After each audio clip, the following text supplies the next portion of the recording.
Okay, so so hi, and thank you very much for the invitations to Impacto team, Adriana. Thank you for having me in the roundtable, and also I want to thank mis compañeras de Malacate Taller Experimental because they are a big part of my research, and without them, there wouldn't be any research. So, and I'm mindful of the time, so let's just get straight into it. So the title of my presentation today, it's Beyond Inspiration and Collaboration, Shifting Who is the Designer. So to begin with, let's talk about some definitions of cultural appropriation based on like the whole roundtable. I know it's about this topic, but I wanted just to point out which are the definitions that I've been based in my research in. So based on ARIA, it's the adoption of elements from one culture by members of another culture. But she clarifies that it becomes a political act where there is a power imbalance. Similarly, Hobbes talks about these power relationships, and he suggested that instead of focusing authenticity and originality, like the origin of the pieces, it's more useful to talk about power relationships between people who were colonized in the global south and people who are economically dispossessed and marginalized. So it's about power and access. So based on Aguilar Gil in Mexico, she talks about the improper cultural appropriation, which is appropriación cultural indebida, that is a manifestation of these abuses of hegemonic culture groups towards oppressed groups. And when we talk about power relationships and access, especially access, is about accessing spaces, funds, market, legal protection, intellectual property, and economic distribution on these collaborations. Because I'm focusing here on diseño artesanal or artisanal design, as this space where artisanal indigenous artisans and what we call hegemonic designers collaborate in this space. So the hegemonic designer, normally we have Western sector education toward market-driven approaches and mainly individually focusing in the projects. And then, in the other hand, we have indigenous artisans with their own worldviews, own ways of being and doing, and with a community orientation towards the activities that they do. So we can see kind of a clash in approaches, or so they are questioning, and people are questioning these approaches from designers, asking if that will be influenced towards ideology like a modernism and modern ways of being.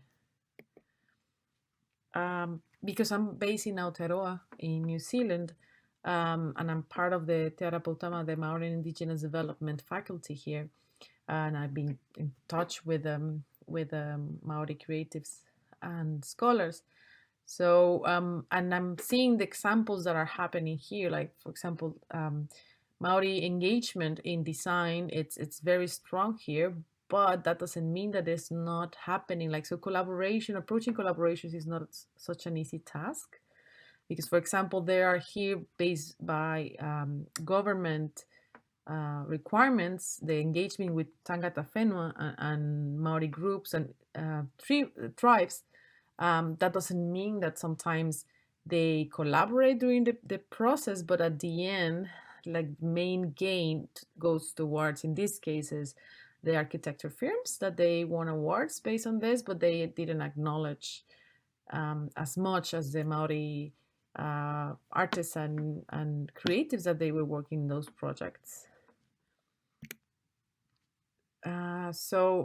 And it's also important to notice that these classifications and these hierarchies actually put a craft under not in a good position because the perception is that art, design, and craft, so craft goes um, in a lower hierarchy and based on a Western perspective. So this classification of art as a distinct from modern design is actually excluding the stories and practices of innovation and design innovation and amongst peoples in developing countries. And the reality is that in Mexico is very complicated to, and this reality also happens in other countries, the colonization of indigenous people's knowledge, and there's a lack of reference of the cultural context of the objects, as we can see in the recent case of just taking without mentioning was the origin of the patterns, and then the reduction of the artisan's role into the producers of the designer's creation. So it's the artisans become only the labor towards achieving the designer's goals.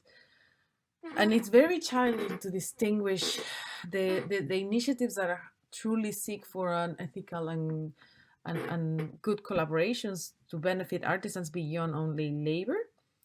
And there's a lot of what is we're calling like ethical washing, like similar to greenwashing, so conveying that the practices from the brands and companies are ethical, but it's only mostly for marketing purposes.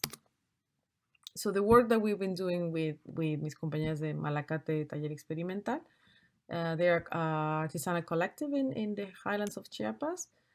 So I'm here. There's a movement already since happening mostly 2016 that it's about decolonizing design, and there's scholars and from different parts in the world. They created this platform like with a critique about mainstream design discourses in global platforms that mostly give a focus around Anglocentric and Eurocentric practices of design and doing and being in the world, comparing to, for example, what Boaventura Santos de Sousa talks about the epistemologies of the South that are concerned with the production and validation of these other knowledges that are actually part of other cultures that they've been existent and resistant all this oppression.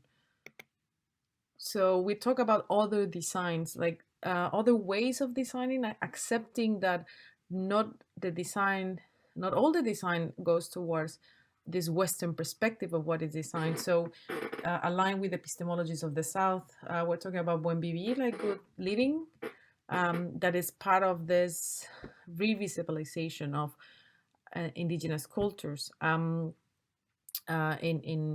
America, in our continent, in Abya Yala. So it comes from indigenous people movements, and it's not only fighting for indigenous people rights, but the emancipation of human beings. Because it comes, it's the individual imbalance with the environment and the context, cultural context as well. And there's other initiatives from other scholars in the South, like Design for the Pluriverse from Escobar, and Design for the South or Design Other by Gutierrez Borrero. So part of the research, we were exploring this concept of sentir pensar, or sensing thinking. It's been translated as sensing thinking. The importance of the balance between what you think and feeling, not only detached from emotion, and also the interculturality, because there are many groups that we collaborate and work together in these spaces. And then I've been learning also from Malacate how they consider the designs and patterns from their textiles and the pieces they sell as part of the indigenous cultures' rights as established by UNESCO. And then also how not only them, but many initiatives operate on social media, and they share not only the products, but the stories and the context and the cultural background of the pieces. And for example, been learning how they approach design of based on traditional patterns or pieces that they already have, and how the symbols they transform it into different type of products for garments, and also how they rescue patterns and motifs and techniques that they were almost gone, and they are introducing themselves again in new pieces. And also been learning about Lequilcush Lejal, which is a fair dignified life for El Buen Vivir from the highlands of Chiapas. Otan, how to be heart-led, based on the Mayan culture, past and present. And then they talk about innovation as resistant, as shown in the rescuing of these pieces. And I have been having conversation with other designers as well, that they've been trained similar like me from different fields like textile and industrial design and graphic design, when we engage with people, we just realize, like, for example, I've been talking with this Ariadna Quiros Flores, and she was saying that the communities taught me other ways of seeing, feeling, and doing design. So we are acknowledging that the ways that we are educated in design are different from the community. So it's something that we need to start rethinking how we educate future designers.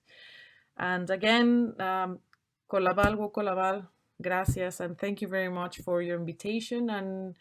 And there's my contact, so I will be happy to continue the conversation. Thank you.